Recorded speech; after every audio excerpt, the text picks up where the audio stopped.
Hi friends, welcome to food travel and nature. എല്ലാവർക്കും സുഖമാണല്ലോ. ഞാനിന്നിവിടെ ഒരു ചുട്ടരച്ച ചമ്മന്തിയാണ് തയ്യാറാക്കുന്നത്. ഇത് കർക്കിടക ചമ്മന്തിയാണ്. കർക്കിടക കഞ്ഞി തയ്യാറാക്കാനായിട്ട് ഒരു പാത്രത്തിലേക്ക് ഉണക്കലരി ഇട്ട് കൊടുക്കാം. അരി എടുത്ത അളവിൽ തന്നെ ചെറുപയർ ചേർത്ത് കൊടുക്കാം. അതിൻ്റെ കാൽഭാഗം ഉലുവ ചേർക്കാം. അരി എടുത്തതിൻ്റെ അരഭാഗം സൂചി ഗോതമ്പ് ചേർത്ത് കൊടുക്കാം. ഇനി ഇതെല്ലാം കൂടി നന്നായിട്ട് കഴുകിയിട്ട് 2 മണിക്കൂർ കുതിരാൻ വയ്ക്കാം. കഞ്ഞി വയ്ക്കാനുള്ള കുക്കറിൽ തന്നെ കുതിരാൻ വെച്ചു. 2 മണിക്കൂർ സമയം കഴിഞ്ഞു. നമുക്കിനി ഇത് ഒരു കുക്കറിൻ്റെ അടപ്പ് വെച്ച് അടച്ച് 6 വിസിൽ കേൾക്കുന്നത് വരെ വേവിച്ചെടുക്കാം. കഞ്ഞി വേകുന്ന സമയം കൊണ്ട് നമുക്ക് അതിനുള്ള ചമ്മന്തി തയ്യാറാക്കാം. ചുട്ടരച്ച ചമ്മന്തിയാണ് ഞാനിവിടെ തയ്യാറാക്കുന്നത്. അതിനു വേണ്ടി തേങ്ങ പൂളുകൾ കനം കുറച്ചരിഞ്ഞതാണ്. ഇത് നമുക്ക് ഒരു പാനിലിട്ട് ചുട്ടെടുക്കാം. ഇപ്പോൾ അടുപ്പൊന്നും ഇല്ലാത്തത് കൊണ്ടാണ് ഞാൻ പാനിലേക്കിട്ട് ചുട്ടെടുക്കുന്നത്. ഇനി ഉള്ളി ചുടാനായിട്ട് ഇട്ട് കൊടുക്കാം.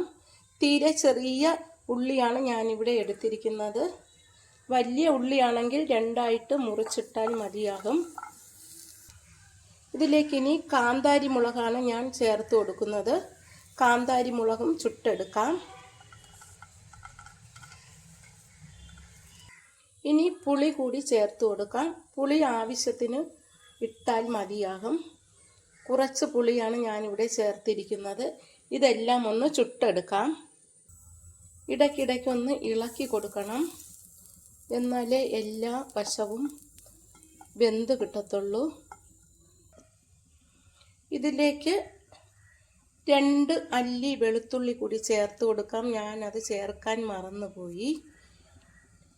കുറച്ച് ഇഞ്ചി കൂടി നമുക്കിതിലേക്ക് ചേർത്ത് കൊടുക്കാം. ഇതെല്ലാം വേവിച്ചെടുക്കാം. നല്ലതുപോലെ ചുട്ടെടുക്കണം. ഇത് ഇളക്കി കൊടുക്കണം ഇടയ്ക്കിടയ്ക്ക്. മുളകിൻ്റെ കളറൊക്കെ മാറി വരുന്നുണ്ട്. തേങ്ങയുടെ കളറ് മാറി വരുന്നുണ്ട്. കുറച്ച് സമയം കൂടി നമുക്കിത് ഇളക്കി കൊടുക്കാം. 6 വിസിൽ കേട്ടപ്പോൾ കഞ്ഞി നന്നായി വെന്ത് കിട്ടിയിട്ടുണ്ട്. ഇനി നമുക്കിതിലേക്ക് ആവശ്യത്തിനുള്ള ഉപ്പും ചേർത്ത് തേങ്ങാപ്പാലും ഒഴിച്ചു കൊടുക്കാം. 1 മുറി തേങ്ങയുടെ പാലാണ് ഞാൻ ഇതിലേക്ക് ഒഴിച്ചു കൊടുത്തത്.